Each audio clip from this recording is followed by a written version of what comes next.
My friends, once again, on behalf of the entire parish of the Resurrection of the Lord, I want to wish all of you a very happy Easter and to welcome you to this celebration. This is our parish feast day. We are named after the resurrection of the Lord, and so it's a double celebration for us today. And I hope and pray that God's love and grace is made known to you and to your families in a very particular way on this holy morning. My friends, this is truly a holy morning. It is the morning of mornings, the day the whole world, indeed all of creation, was changed by an act of God unimaginable to us. On this holy day, this building is, as we heard in the Exultet last night, if you came for the Easter Vigil, shaking with joy, filled with the mighty voices of the people. We are joyful this morning because of the greatest reality known to all of humankind, that Jesus Christ is risen from the dead. Not metaphorically, not allegorically, not spiritually, but really, truly, physically, corporally, bodily, risen from the dead. The historical Jesus of Nazareth, who made the claim that he was the Son of God, and was thus crucified on a hill outside of Jerusalem, whose lifeless body was taken down from the cross and placed in a tomb, whose followers bewailed and mourned his death from the deepest recesses of their hearts and souls, is no longer dead, but alive, not resuscitated, but risen and gloriously resurrected. In this singular act of power, which God alone is capable of, Jesus proved that he is the great I am, the Christ, the one who has come into the world to ransom creation from the clutches of sin and brokenness and death. And that is why we are here today. This is the joy that we all proclaim. And this is what gives us purpose and meaning and hope as Christian believers. Christ is risen. He is truly risen, as he said.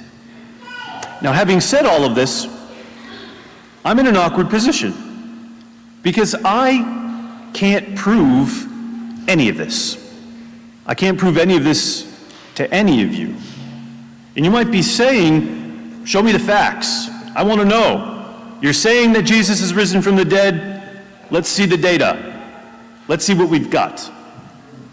And that's when I look to the ground and hesitate. Because the facts and the data from 2,000 years ago are pretty sparse. Hardly enough to prove anything according to our modern sensibilities. We have an empty tomb. We have the testimony of some frightened women. And we have some anecdotal accounts of some post-mortem appearances. That's about it. Now, any detective worth his weight would consider this an unsolved case. And yet here we are, 2,000 years ago, 2,000 years later. And I want us to think about that for a moment. 2,000 years later, proclaiming the same thing. So many things have happened in the world over the last 2,000 years. So many joys and sorrows, so many great discoveries, so many major setbacks for humanity, and yet still, here we are.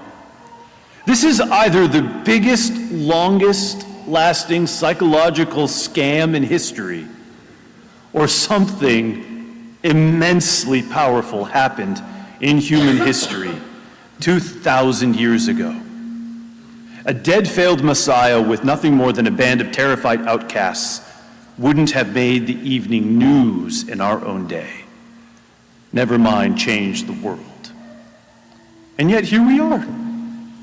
You all got up this morning, put on your Easter best, and came to church. This doesn't make sense at face value. We're here against all the odds. Something must have happened. something earth-shattering, something life-changing.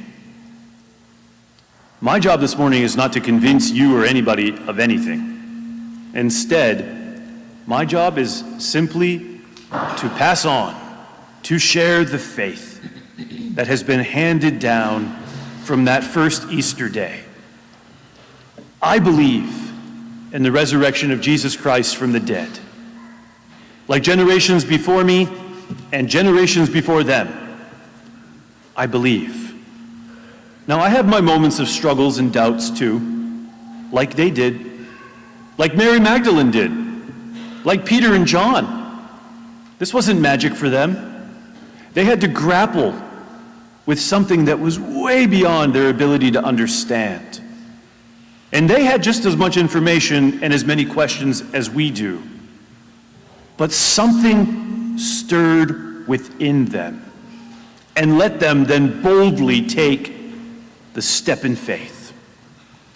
Easter faith is not about solving a conundrum. It's about experiencing something much bigger than this life.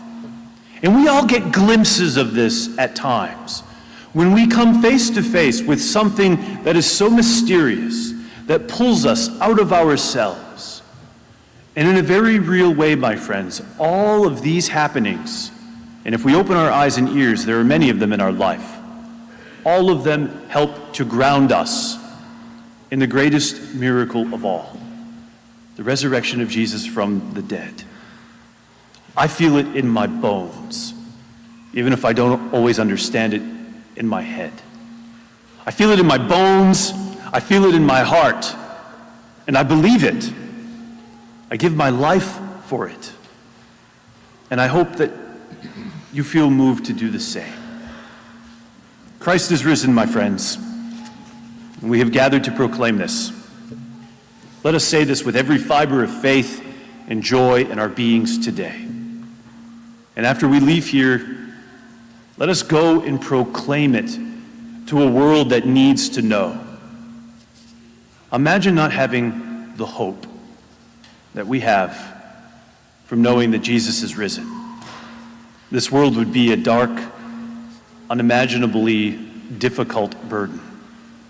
But if Jesus is risen from the dead, and if he promises that we will rise from the dead too, we can get through this.